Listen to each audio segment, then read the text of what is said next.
छत्तीसगढ़ में इस समय बड़ा आंदोलन हो रहा है हंसदेव को लेकर, जंगल को लेकर, हरियाली को लेकर। पर्यावरण प्रेमी हैं, जो सजग हैं, वो इस आंदोलन का हिस्सा बने हुए हैं। ठीक इसके विपरीत एक ताज़ा खबर आती है कि चेन्नई में अब भूमिगत जल लगभग खत्म हो चुका है। यानी इतना दोहन किया गया पानी का कि अब वो बचा ही नहीं है। तो आपके सामने दो तस्वीरें हैं। हंसदेव को बचाइए, इस हरियाली की रक्षा कीजिए, वरना आप चेन्नई का नतीजा देख लीजिए। कंक्रीट के जो जंगल में खड़ा है शहर, तरक्की खूब की है वहां के लोगों ने, लेकिन आज उनके पास सबसे महत्वपूर्ण चीज पानी नहीं है। फैसला आपका है। फिलहाल आपका स्वागत है बहुत बहुत लोकसभा टीवी पर। मैं हूं दिलीप जगवानी। आइए खबरों का सिलसिला शुरू करते हैं और सबसे पहले नजर डालते हैं हेडलाइंस पर।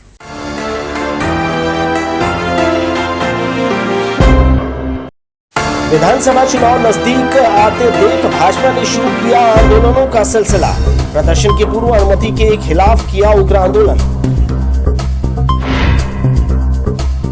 सरकार की वादा खिलाफी को लेकर जारी है मनरेगा कर्मियों की हड़ताल। 2 सूत्रीय मांगों को पूरा कराने दिया जा रहा धरना। पुलिस अधीक्षक ने जारी किया थाना प्रभारियों का ट्रांसफर लिस्ट। परिवेश को सिविल लाइन, शीतल सिदार को फिर मिला कोतवाली थाना। अशोकनगर का मुख्य मार्ग हुआ जर्जर, लोगों ने कहा हो चुके हैं इसके आदी। और नवभारत क्रिकेट प्रतियोगिता के फाइनल मुकाबले में कायस्थ समाज ने दर्ज की जीत। अतिथियों ने आयोजन की खुले मन से की प्रशंसा। तो आइए अब खबरों को देते हैं विस्तार। विधानसभा चुनाव नजदीक आ रहा है। भाजपा के केंद्रीय संगठन के निर्देश पर गैर भाजपाई राज्यों में आंदोलनों की रूपरेखा तैयार होने लगी है। छत्तीसगढ़ में भी छोटे छोटे मुद्दों पर बड़े आंदोलन की तैयारी हो चुकी है। इसके पूर्व जो अनुमति लेकर शासन का जो आदेश आया, उस पर भाजपाइयों को ऐतराज है और सरकार के खिलाफ आंदोलन का अवसर भी मिला, जिसे भुनाने के लिए सोमवार को भाजपा ने जेल भरो आंदोलन किया। राज्य सरकार ने सार्वजनिक, धार्मिक, राजनैतिक, धरना, जुलूस, रैली, प्रदर्शन, भूख हड़ताल जैसे आयोजन करने के लिए 19 शर्तों के साथ 15 बिंदु का आवेदन पत्र का प्रारूप शपथ पत्र के साथ जमा करने का आदेश 22 अप्रैल को जारी किया है। भाजपा ने सरकार के इस आदेश को काला कानून बताकर विरोध करने का निर्णय लिया। 1 मई को प्रदेश भर में भाजपाइयों ने सरकार को अल्टीमेटम दिया कि 15 मई तक अगर ये आदेश वापस नहीं लिया गया तो वे राज्य स्तर पर 16 मई को प्रदर्शन करेंगे। भाजपाइयों की चेतावनी का असर सरकार पर नहीं हुआ और 15 दिनों की तैयारी के साथ भाजपाइयों ने जिला मुख्यालयों में सोमवार को प्रदर्शन किया। बिलासपुर के नेहरू चौक में भी नेता प्रतिपक्ष धर्मलाल कौशिक और पूर्व मंत्री अमर अग्रवाल के नेतृत्व में प्रदर्शन किया गया। जिले के विधायक, संगठन के तमाम पदाधिकारियों के अलावा कार्यकर्ताओं की फौज यहां इकट्ठा हो गई। सभा करके नेताओं ने राज्य सरकार पर तानाशाही का आरोप लगाया। यहां सभी ने सरकार के आदेश की प्रतियां फाड़ी और ज्ञापन देने कलेक्टर कार्यालय की तरफ कूच किया, मगर पेट्रोल पंप के आगे ही घेराबंदी करके पुलिस ने उन्हें रोक लिया। इस दौरान गुस्साए कार्यकर्ता पुलिस से झूमाझटकी करते हुए आगे बढ़ने का प्रयास करते रहे, मगर पुलिस और प्रशासन की सख्ती के आगे वे कामयाब नहीं हो सके। थक हार कर सभी जेल भरो आंदोलन के तहत पुलिस को सांकेतिक रूप से गिरफ्तारी दी। साथ ही संदेश दिया कि वे राज्य सरकार के उस आदेश को नहीं मानेंगे जिसमें आंदोलनों के लिए पूर्व अनुमति लेना पड़े। आप धरना नहीं कर सकते, प्रदर्शन नहीं कर सकते, जुलूस नहीं निकाल सकते, रैली नहीं निकाल सकते, सरकार को उनके घोषणा पत्र का याद नहीं दिला सकते। ये सर्कुलर उनका एक प्रकार से काला कानून जो समझते हैं, हमने उसको तोड़ा है और जेल जाने के लिए यहाँ पर लगभग 5000 कार्यकर्ता भारतीय जनता पार्टी के बिलासपुर जिला में उपस्थित हुए हैं।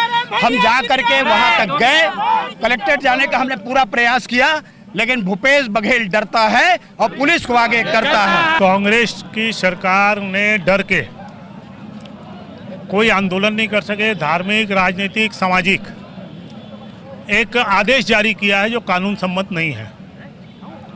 हमने पहले अल्टीमेटम दिया था और आज इसीलिए हमने उस अनुमति, ये जो आदेश है, उसको फाड़ के फेंका है। पूरी तरह से इनके आदेश की अवहेलना की है और हम जेल जाने को भी तैयार थे, लेकिन प्रशासन ने जेल की औपचारिक घोषणा करके मुक्त किया है। इतने प्रकार के उसमें प्रतिबंध है कि आप उसको कर ही नहीं सकते। सरकार जिसको चाहे प्रताड़ित करना, जिसके खिलाफ FIR करना, वो कर सकती है।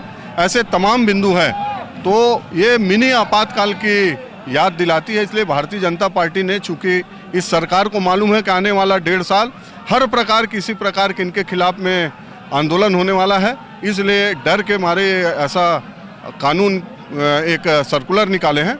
कलेक्टर कार्यालय की तरफ बढ़ने का प्रयास करते कार्यकर्ताओं को पुलिस की सख्ती का जमकर सामना करना पड़ा। कई बार तो पुलिस ने लाठी भी भांजने की कोशिश की। यहाँ मौजूद भाजपा के पदाधिकारी और कार्यकर्ताओं में भी विरोध का ज्वाला देखा गया। राज्य सरकार के द्वारा जो तुगलकी फरमान जारी किया गया है, काला कानून जारी किया गया है, जिसमें निजी, सार्वजनिक, धार्मिक, सामाजिक और सभी शासकीय जो भी कर्मचारी संगठन आंदोलन करेंगे उनको 19 बिंदु का शपथ पत्र देना होगा, 19 शर्तें माननी होगी। भारतीय जनता पार्टी इसका प्रखरता से विरोध करती है। कोई भी व्यक्ति धार्मिक, सामाजिक, राजनीतिक कार्यक्रम नहीं कर पाएगा और इतने सारे क्लॉज रख दिए गए हैं कि उसकी परमिशन लेते लेते जो है वो व्यक्ति बूढ़ा हो जाएगा, परमिशन कभी मिलेगी नहीं, आंदोलन कभी होंगे नहीं और भूपेश बघेल को अपने वादे को पूरा करने के लिए लज्जित नहीं होना पड़ेगा। इन तमाम चीज़ों को लेकर आज हम लोगों ने ये जो सर्कुलर निकाला गया था, ये कानून नहीं बना है अभी सर्कुलर, क्योंकि वो जानते हैं जैसे ही कानून बनेगा कोर्ट में इसकी धज्जियां उड़ जाएंगी। आज भारतीय जनता पार्टी के हजारों कार्यकर्ताओं के साथ हम सभी ने उस सर्कुलर के टुकड़े टुकड़े करके हवा में उड़ा दिया। आज भूपेश बघेल की तानाशाही के विरोध में भारतीय जनता पार्टी द्वारा प्रदेश व्यापी आंदोलन किया गया है। जो उन्होंने काला कानून लाया है, धरना, आंदोलन, प्रदर्शन पर जिन्होंने उन्होंने रोक लगाई है, उसके विरोध में आज भारतीय जनता पार्टी द्वारा यहाँ पर प्रदर्शन किया गया है और अगर इस काला कानून को रद्द नहीं किया जाता तो और उग्र आंदोलन किया जाएगा। कुछ देर संघर्ष करने के बाद पदाधिकारी और कार्यकर्ता मौजूद पुलिस अधिकारियों के समक्ष सांकेतिक गिरफ्तारी देकर वापस लौट गए। लोकसभा टीवी के लिए कैमरामैन जय साहू के साथ इरशाद अली, बिलासपुर। इधर भूपेश सरकार ने आंदोलन और प्रदर्शन को लेकर नए नियम जारी किए हैं। इसके विरोध में जेल भरो आंदोलन में शामिल होने भारतीय जनता पार्टी के विभिन्न मंडलों से कार्यकर्ता और पदाधिकारी नेहरू चौक तक रैली की शक्ल में पहुंचे। ऑटो और दोपहिया वाहनों में सवार होकर कार्यकर्ता यहां पहुंचे। गौरतलब है कि शासन ने प्रदर्शन सहित आंदोलन को लेकर कड़े नियम लागू किए हैं। चुनाव के पहले होने वाले प्रदर्शन और सामाजिक कार्यक्रमों का हवाला देकर भाजपा ने शासन के इस नियम का विरोध किया है। भाजपा के जेल भरो आंदोलन में पहुंचे अधिकांश ग्रामीणों को ये नहीं पता था कि वो किस विरोध या किसका विरोध करने यहां पहुंचे हैं। लोकस्वर की टीम जब बातचीत की ऐसे लोगों से तो ज्यादातर महिलाओं ने कहा वो निराश्रित पेंशन और आवास नहीं मिलने के विरोध में यहां आए हैं। भाजपा का आज जेल भरो जो आंदोलन कार्यक्रम था उसमें जो भीड़ लाई गई थी, अधिकतर लोगों को ये नहीं पता था कि ये आंदोलन किस लिए किया जा रहा है। ग्रामीणों से जब हमने बातचीत की तो उन्होंने बताया कि उन्हें आवास योजना, तो पानी की समस्या, तो राशन की समस्या, तो निराश्रित बोल करके उन्हें यहाँ लाया गया था। ओखर विरोध में आ रहे हैं भूपेश बघेल के। भूपेश बघेल के विरोध में हमार मांग पूरा नहीं करत है। निराश्री वाले 1000 दे हूँ बोले रही, नहीं दे, 350 देते। आवास योजना हमारे गांव में आवास योजना नहीं है। हम आवास योजना मांगने आए हैं यहाँ। हाँ, कलेक्टर ऑफिस जाबो के हिस्सेदार हैं भाई। बस हम लोगों को, हम ग्राम पंचायत मौसरी से आए हैं और यहाँ आंदोलन, जेल आंदोलन करेंगे ये बोल के धर्मलाल भैया लाए थे। चला बैठा के मीटिंग है कह के लारी से भैया वो ही आवाज बंद चला मीटिंग है कहते था सुनको कहीं मना है हमारा। शासन की एक आदेश है, उस आदेश में साफ लिखा गया है कि किसी भी प्रकार का धरना, आंदोलन, रैली, इस प्रकार के आयोजन को करने के पूर्व अनुमति लेना है। इसके विरोध में बीजेपी ने आज नेहरू चौक में जेल भरो आंदोलन किया, जिसमें बड़ी संख्या में दूर दराज से ग्रामीण और कार्यकर्ता शामिल हुए। लेकिन अधिकतर जो लोग आए थे उन्हें ये नहीं मालूम था कि असल में ये जेल भरो आंदोलन का कारण क्या है। खेती खार के बारे में पैसा कौड़ी नहीं मिला है, कुछ भी और नहीं मिला है हमारा, मतलब लेडीज माला तो पूरा कुछ मिलबे नहीं करे, ओकरे लिए आ रहे हैं हम। समस्या मारे भैया, न इंद्रावास वाला थे, न कुछ आते, न हमारे वो जो मेहे मिला थे वतेनो नहीं मिला थे, हमारे धान वान के बारे से वैसे नहीं मिला थे, ओकरे वजह से आ रहे हैं हम, रैली निकले रहे हैं हम। कैमरा पर्सन जयेंद्र गोले के साथ आशीष मौर्य, लोकसभा टीवी, बिलासपुर। भाजपा के जेल भरो आंदोलन से निपटने पुलिस और जिला प्रशासन ने पुख्ता तैयारी की थी। आंदोलनकारी कलेक्टर कार्यालय तक न पहुंचने पाए, इसके लिए सांसद निवास के पास सड़क में टीन की दीवार खड़ी कर दी गई। रास्ता रोककर यहां पुलिस का बल लगा दिया गया। जिला और पुलिस प्रशासन ने भाजपा के आंदोलन को शांतिपूर्वक निपटाने आवश्यक तैयारी कर रखी थी। बीती रात से ही कलेक्टर कार्यालय जाने वाले मार्ग को टीन की चादरों से दीवार बनाकर जाम कर दिया गया था। बैरिकेड के पीछे फायर ब्रिगेड और सुरक्षा सहित भीड़ से निपटने अन्य तैयारियां पूरी रखी गई थी। आंदोलनकारियों से निपटने पुलिस बल मौके पर तैनात रहा। भीड़ जब शक्ति प्रदर्शन करते हुए आगे बढ़ी तभी पुलिस ने बैरिकेड के पास उन्हें रोक लिया। उत्साही भाजपाई बैरिकेड्स को तोड़कर आगे बढ़ना चाह रहे थे, मगर ऐसा संभव नहीं हो सका। जेल भरो आंदोलन से निपटने मौके पर एडिशनल एसपी उमेश कश्यप और एसडीएम पुलक भट्टाचार्य अपने सहयोगियों के साथ मौके पर तैनात रहे। कुल मिलाकर दोपहर बाद तक यह मार्ग आम लोगों के लिए बंद रहा और लोग दूसरे विकल्प मार्ग का इस्तेमाल कर आते जाते रहे। आंदोलन के दौरान यहां जगह जगह पुलिस और प्रशासन के लोग वर्दी और सादे ड्रेस में हर एक गतिविधियों पर अपनी नजर बनाए हुए थे। लोकसभा टीवी के लिए कैमरामैन जय साहू के साथ इरशाद अली, बिलासपुर। महासंघ के आह्वान पर मनरेगा अधिकारी कर्मचारी 2 सूत्रीय मांगों को लेकर 42 दिनों से हड़ताल पर है। नियमितीकरण और रोजगार सहायकों का वेतनमान निर्धारण करने के अलावा मनरेगा कर्मियों पर सिविल सेवा नियम 1966 के तहत पंचायत कर्मी नियमावली लागू करने की मांग की जा रही है। कांग्रेस को उसके जन घोषणा पत्र का हवाला देते हुए मनरेगा अधिकारी कर्मचारी कह रहे वादा निभाने के बजाय सरकार मांग से हटकर उन्हें भरमाने की कोशिश कर रही है। जिला मुख्यालय के बृहस्पति बाजार में श्रमिक प्रतीक्षालय में धरना 42वें दिन भी जारी रहा। अनिश्चितकालीन हड़ताल का कारण है 2 प्रमुख मांगे। ग्राम रोजगार सहायकों का ग्रेड पे पंचायत कर्मी के समान निर्धारित करना और मनरेगा कर्मचारियों का नियमितीकरण करना है। शासन प्रशासन को मांग पत्र भेजी जा चुकी है। शासन द्वारा हमारे रोजगार सहायकों के मानदेय में वृद्धि की गई है, लेकिन ये हमारी मांग में नहीं थी। हमारी मांग ये थी कि सर्वप्रथम की जन घोषणा पत्र को आत्मसात करते हुए नियमितीकरण किया जाए। अगर वो नियमितीकरण में विलम्ब हो रहा है तो समस्त मनरेगा अधिकारी कर्मचारियों के ऊपर नियम 1966 लागू करते हुए ग्राम रोजगार सहायकों का पे ग्रेड निर्धारण किया जाए तो हमको मान्य होगा। और अभी तक शासन के तरफ से ऐसा कोई पहल नहीं की गई है, इसलिए हमारा हड़ताल अभी जारी रहेगा। महिला सदस्यों ने कहा, हड़ताल आगे जारी रहने से सभी को नुकसान होगा।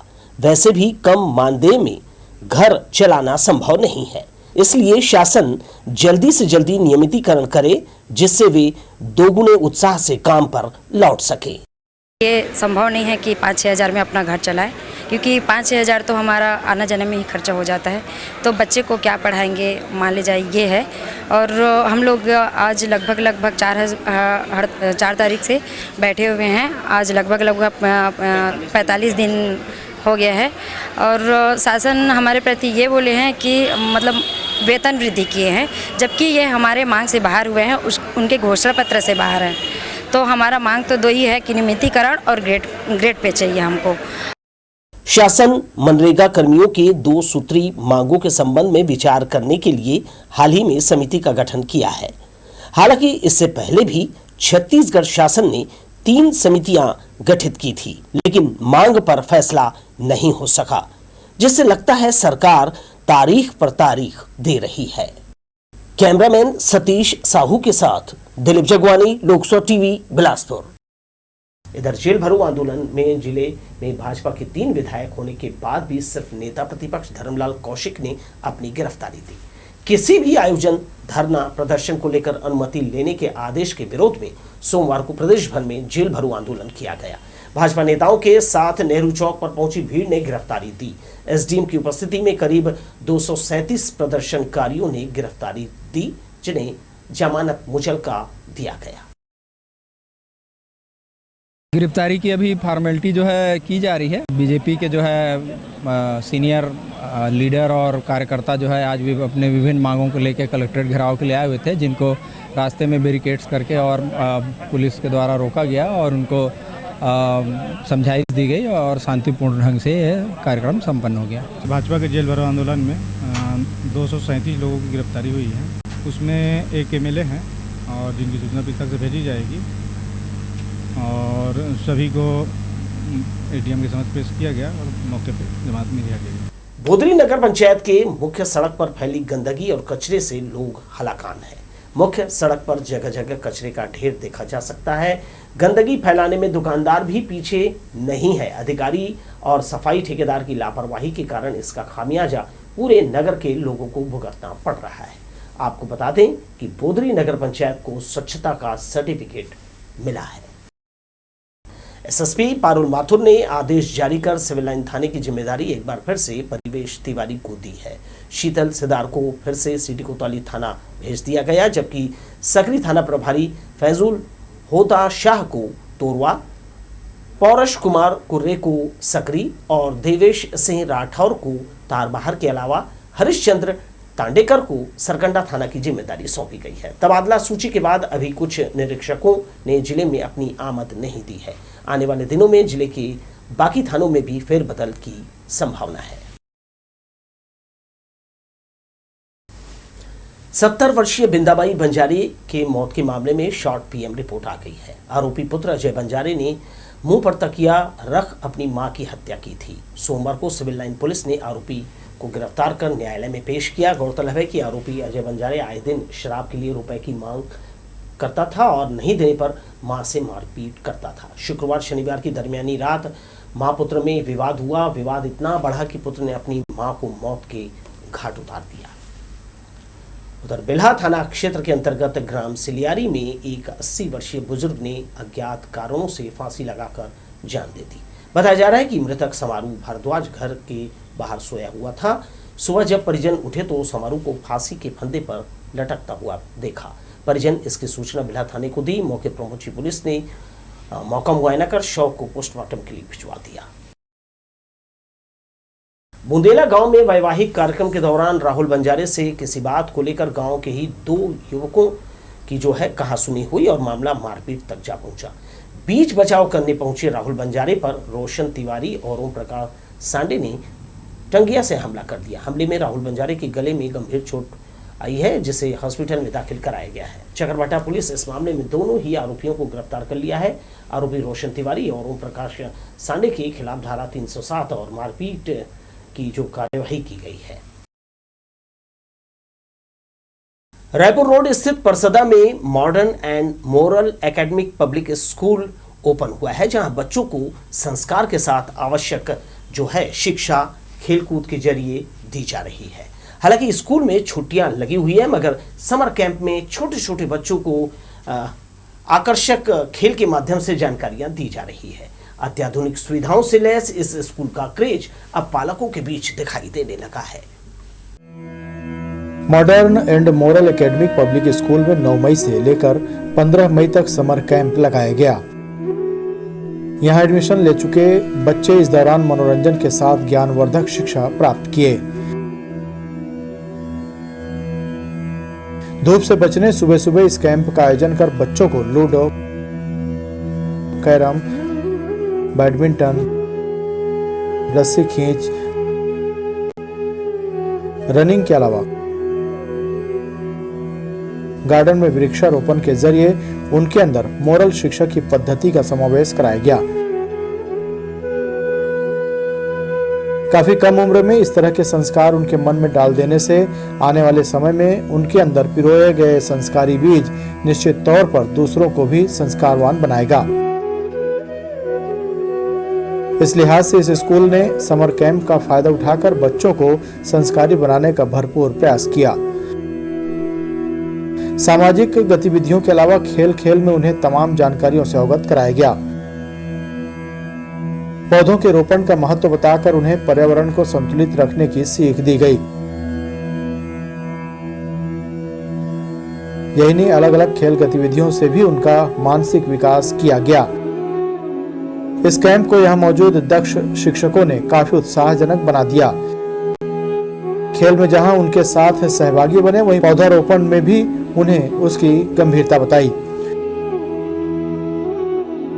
बच्चों के इन गतिविधियों को उनके परिजन भी काफी सराह रहे हैं। इस एक सप्ताह के समर कैंप से बच्चे काफी गदगद नजर आए। I have recently taken admission in Modern and Moral Academy Public School. I am just loving it. All the teachers are very supportive and encouraging. We are having summer camp and we get moral values like respecting our elders and many more. मैं moral and moral academic public school में पढ़ती हूँ परसदा से। ये school में बहुत सारे अच्छी स्टडीज़ होती है, एक्टिविटीज़ होती है। यहाँ के टीचर्स भी हमें बहुत सपोर्ट करते हैं। अभी हम लोग के यहाँ समर कैंप चल रहा है, तो मैं यहाँ बहुत सारे इंजॉय कर रही हूँ, एक्टिविटीज़ कर रही हूँ। बिलासपुर के दूसरे स्कूलों की शिक्षा पद्धति से हटकर इस स्कूल का निर्माण किया गया है। यहाँ 94 स्मार्ट क्लासरूम हैं जो पूरी तरह वातानुकूलित हैं। नर्सरी से लेकर क्लास 7 तक के विद्यार्थियों के लिए अभी यहाँ एडमिशन चल रहा है। बच्चों के लिए विशाल गार्डन के साथ ही शिक्षा की देवी मां सरस्वती का मंदिर भी यहाँ पालकों को आकर्षित कर रहा है। बच्चों के स्कूल में प्रवेश करते ही यह स्कूल पूरी तरह लॉक हो जाता है, जिससे पालकों का संदेह दूर हो जाता है। स्कूल परिसर में लिखी गई ज्ञानवर्धक बातें भी आज के इस जमाने की मांग है, जो कहीं और देखने को नहीं मिलेगी। निश्चित ही modern and moral academic public school अपने मोटो के अनुसार यहाँ बच्चों को शिक्षा देने का प्रयास कर रहा है। लोकसभा टीवी के लिए कैमरामैन सतीश साहू के साथ इरशाद अली, बिलासपुर। आइए एक नजर फिर से डालते हैं हेडलाइंस पर।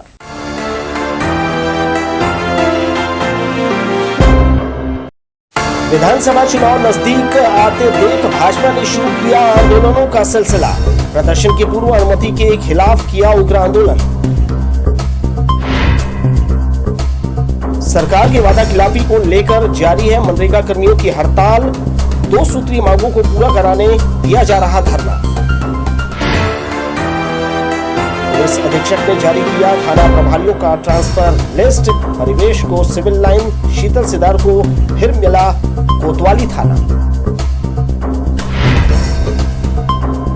अशोकनगर का मुख्य मार्ग हुआ जर्जर, लोगों ने कहा हो चुके हैं इसके आदी। और नवभारत क्रिकेट प्रतियोगिता के फाइनल मुकाबले में कायस्थ समाज ने दर्ज की जीत। अतिथियों ने आयोजन की खुले मन से की प्रशंसा। ये थी हेडलाइंस। आइए बढ़ते हैं खबरों में। लंबे समय से समस्या दूर नहीं करने से लोग इसे स्थायी मानकर व्यवस्था से समझौता कर लेते हैं। अशोकनगर में रहने वाले नागरिक भी यहाँ के जर्जर मुख्य मार्ग से होने वाली दिक्कतों को सहने के आदी हो गए हैं। 5 साल पहले सड़क जब उखड़ने लगी तभी इसमें सुधार किया जाता तो नौबत यहाँ तक नहीं आती। अशोकनगर मुख्य मार्ग में पड़े बड़े बड़े गड्ढे राह चलते लोगों के लिए मुसीबत और स्थानीय को तकलीफ दे रहे हैं। किराए पर दुकान लेकर परिवार चलाने की मंशा पर सड़क से दिन भर उठती धूल ने पानी फेर दिया। ये सिर्फ वृद्ध लक्ष्मी के साथ नहीं हुआ, जर्जर सड़क ने यहां और दुकानदारों का धंधा मंदा किया है। हमको कुछ बीमारी भी हो सकता है, दमे का बीमारी हो सकता है। पेट के नाम से हम लोग यहाँ पे खोले हैं दुकान, अब क्या कर सकते हैं, कहाँ जाएं, हैं? और इससे हम बहुत परेशान हैं। जब से खोले हैं दुकान तब से यही हाल है। बरसात में कीचड़ है और अभी धूल है, मतलब हम झाड़ू और पोछा रखे रहते हैं। गर्मी में धूल और बारिश में होने वाली कीचड़ से दिक्कत साल भर बनी रहती है। सुधार का इंतजार कर थक चुके लोग अब टूट फूट गई सड़क की समस्या को स्थायी मान चुके हैं। अशोकनगर में डिलीवरी देने ई रिक्शा लेकर आया दीपक अक्सर यहां जर्जर सड़क से दो चार होता है। आने जाने में बहुत तकलीफ होता है, बहुत ऊपर नीचे हो जाता है। हाँ, टूट जाती है, ज़्यादा गड्ढे उड्ढे में पड़ती है तो बारिश दिन में और तकलीफ हो जाएगी। पानी वानी भर जाता है। बनने के लोग बोलते हैं लेकिन बनता ही नहीं है, बस डाल देते हैं, पानी गिरता फिर गड्ढा हो जाता है। स्थानीय के अलावा इस रास्ते से गुजरने वाले बिरकोना, आशावन और कोनी निवासी भी बेहद परेशान होते हैं। कैमरामैन सतीश साहू के साथ दिलीप जगवानी, लोकसभा टीवी, बिलासपुर। अगर आपके आसपास भी कुछ इसी तरह की जो बुनियादी मूलभूत सुविधाओं के अभाव वाली कुछ खबरें हैं, जैसे लगता है कि लोकसभा टीवी पर हम दिखा सकते हैं, जनप्रतिनिधियों और अधिकारियों का ध्यान आकर्षण कराया जा सकता है, तो आप हमें जरूर कांटेक्ट कीजिए। बेला थाने में खड़ा ये अधेड़ शराब की अवैध बिक्री के मामले में पकड़ा गया है। आरोपी भाऊराम जांगड़े बिटकुली का रहने वाला है, जो शराब तस्करी के मामले में कई बार जेल जा चुका है, मगर ये अपनी आदतों से बाज नहीं आ रहा। आरोपी के कब्जे से 37 पाव देशी शराब जब्त कर उसके खिलाफ आबकारी एक्ट के तहत कार्यवाही की गई। फांसी के फंदे पर झूलते हुए शख्स को समय रहते बचा लेना, अक्सर हम फिल्मों में ये सीन देखते हैं, मगर ऐसा ही वाकया तखतपुर के वार्ड नंबर 1 में सोमवार को देखने को मिला, जब हताश परेशान एक युवक को फांसी से लटकने की जो है सूचना मिली तो तत्परता से पुलिस ने उसे बचा लिया। ये घटना तखतपुर थाना चूलघट रोड की है, जब यहाँ रहने वाले दिनेश यादव ने फांसी लगा ली। इस बीच किसी ने डायल 11 को ये जानकारी दी।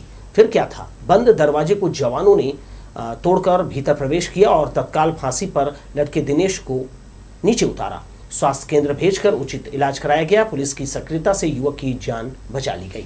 इस घटना की तखतपुर में जमकर चर्चा की जा रही है। नामक व्यक्ति चुलघाट रोड का रहने वाला है, जो अपने घर में दरवाजा को बंद कर आत्महत्या कर रहा है। सूचना पर तत्काल पुलिस टीम मौके पर पहुंचकर दरवाजा को तोड़ बाहर निकालकर उसको सुरक्षार्थ CHC तखतपुर में भर्ती कराया गया। डॉक्टरों द्वारा अभी खतरा से बाहर होना बता रहे हैं। फांसी लटकते हुए व्यक्ति को पुलिस द्वारा मौके पर जाकर बचा लिए, बहुत ही तारीफ की बात है और बहुत ही अच्छा काम है पुलिस का। अक्सर हम पुलिस की बुराई करते हैं कि वे अच्छा काम नहीं करते, बदनाम है, लेकिन आज के घटनाक्रम से बहुत ही सुकून मिला कि पुलिस ने मौके पर पहुंचकर एक व्यक्ति की जान बचाई और त्वरित कार्रवाई करते हुए उसे पुनर्जीवन प्रदान किया। मैं तारीफ करता हूं ऐसे पुलिसकर्मियों की। डॉक्टर CV रमन यूनिवर्सिटी के साथ मिलकर नवभारत ने महिलाओं को प्रोत्साहित करने फ्लड लाइट क्रिकेट स्पर्धा का आयोजन किया। मैच के 8वें दिन यानी आखिरी दिन फाइनल मैच खेला गया। आदिवासी समाज की टीम को रोमांचक मैच में कायस्थ समाज की टीम ने मात्र 2 रनों से हराकर स्पर्धा अपने नाम कर ली। विजेता उपविजेता टीम के अलावा अन्य बेहतर परफॉर्म करने वाली टीमें शहर की श्रेष्ठ महिलाओं को यहां सम्मानित किया गया। नवभारत समूह ने सामाजिक दायित्व के अंतर्गत घरेलू महिलाओं को प्रोत्साहित करने सामाजिक स्तर पर फ्लडलाइट क्रिकेट स्पर्धा का आयोजन किया। रविवार की शाम इस प्रतियोगिता का समापन हो गया। सभी टीमों को पछाड़कर फाइनल मैच में आदिवासी समाज और कायस्थ समाज की युवतियों महिलाओं के बीच फाइनल मुकाबला खेला गया। CMD कॉलेज ग्राउंड में हुए इस स्पर्धा में अंतिम दिन मैच काफी रोमांचक रहा। कभी ऐसा लगता कि आदिवासी समाज मैच जीत जाएगी, तो कभी कायस्थ समाज का पलड़ा भारी लगने लगता। आखिरकार इस रोमांचक मैच में कायस्थ समाज ने आदिवासी समाज को 2 रनों से हराकर स्पर्धा अपने नाम कर ली। इस दौरान यहां महिला पुरुष सभी दर्शकों की भीड़ नजर आई। समापन समारोह में मुख्य अतिथि के रूप में नेता प्रतिपक्ष धर्मलाल कौशिक, अतिथि शहर विधायक शैलेश पांडे, ऋतु पांडे, ग्रामीण कांग्रेस अध्यक्ष विजय केशरवानी, हड्डी रोग विशेषज्ञ doctor Vinod Tiwari, press club सचिव इरशाद अली, पूर्व पार्षद वी रामा राव, भूपेन्द्र सवन्नी, प्रतीक उपवेजा, संजय दुबे, शीलू स्वप्निल साहू, अरविंद शुक्ला मौजूद रहे, जिन्होंने विजेता उपविजेता टीम को विनर कप देकर सम्मानित किया। इस दौरान man of the series winner team Kayastha समाज की युवती नेहा श्रीवास्तव को लोकसभा टीवी की ओर से संपादक इरशाद अली ने साइकिल प्रदान की। लोकसभा टीवी इस पूरे स्पर्धा के दौरान मीडिया पार्टनर के रूप में अपनी भूमिका अदा करता रहा। अतिथियों ने इस आयोजन की खुले मन से प्रशंसा की और कहा कि घरेलू महिलाओं की प्रतिभा को सामने लाने का ये बेहतर प्रयास रहा। जिंदगी में हार और जीत एक सिक्के के 2 पहलू हैं, क्योंकि राजनीतिक क्षेत्र में हम लोग काम करते हैं और हम लोग कभी हार का और जीत का स्वाद दोनों चखते हैं। उस समय याद आते हैं, जीत गए तो सारी बातें भूल जाते हैं, हारने के बाद में याद आती है कि आखिर हमने मिस कहाँ किया है और ये जो चूक किया है इसको कैसे दूर करेंगे। मैं समझता हूँ इस पर निराश होने के बजाय उन कमियों को ढूंढना चाहिए और कमियों को ढूंढ करके आने वाले समय में हम अपने किताब को बरकरार कैसे रखें, इस बात की चिंता होनी चाहिए और वहीं से हम शुरू करना चाहिए। सभी सामाजिक टीमों की महिलाओं का जो यहाँ पर मैचेस कराया जा रहा है, ये एक महिलाओं का सामाजिक सम्मेलन जैसा भी है और खेलकूद की गतिविधियाँ भी हैं। यानी कि जो हमारी माताएं बहनें जो घर के चौके चूल्हे में लगी रहती थीं, उनको इस चौके चूल्हे से लेकर यहाँ पर चौका मारने तक का जो मंच दिया है नवभारत ने, ये बहुत ही अच्छा है, मेरा बिलासपुर बढ़ रहा है, खुशी की बात है। यहाँ महिलाएं जो हैं पुरुषों को फिट रखने के लिए पूरा प्रयास करती हैं। जो बच्चा खुद चाहे वो खुद खाएंगे और अपने फिटनेस पे ध्यान नहीं देती। ऐसे महिलाओं को सम्मानित करने के लिए, उनका फिटनेस लेवल बढ़ाने के लिए नवभारत द्वारा किया गया प्रयास बहुत ही प्रशंसनीय है। आज यह फाइनल मैच खेला जा रहा है आदिवासी समाज और कायस्थ समाज के महिलाओं के बीच में। बहुत अच्छा है, देखने में बहुत अच्छा लग रहा है। उनका जो प्रयास है वो देख के लगता है कहीं भी से वो लड़कों से किसी भी खेल में कमी मतलब पीछे नहीं है, और ये प्रयास हर क्षेत्र में होना चाहिए। महिलाओं को इससे प्रोत्साहन मिलेगा, क्योंकि अभी तक महिलाएं घरों के अंदर अपने सीमित हैं। ये सब घरेलू महिलाएं हैं जो अपने घर के कामकाज के साथ साथ ऐसी प्रतियोगिता में आज आगे आई हैं, जबकि सामान्यतः घरों में रहती हैं और खेलने का काम या तो उनके बच्चे कर रहे होते हैं या हस्बैंड्स हैं वो खेल रहे हैं, लेकिन आज महिलाएं मैदान में हैं। ये बहुत अच्छा आयोजन है। और दूसरी एक और बड़ी बात कि इसमें सभी अलग अलग समाजों को जो इसमें शामिल किया गया है। जो महिलाएं घर में घर को संभालती थीं, और आज बहुत अच्छा अवसर है देखने को है कि आज उनकी बेटियां मैदान के बाहर से देख रही हैं कि उनकी माँ उनकी बहन कैसा खेल रही हैं। नवभारत ने एक बहुत अच्छा मंच दिया है, और घर से प्रतिभाओं को निकालने का, जो घर के अंदर परिवार को संभालती थी, परिवार के साथ बिताती थी, उनको एक मैदान और एक प्लेटफॉर्म दिया है नवभारत ने। नवभारत की इस आयोजन में महती भूमिका है। इस स्पर्धा की विजेता और उप विजेता टीम के अलावा मौजूद खिलाड़ियों ने नवभारत के इस आयोजन की प्रशंसा की।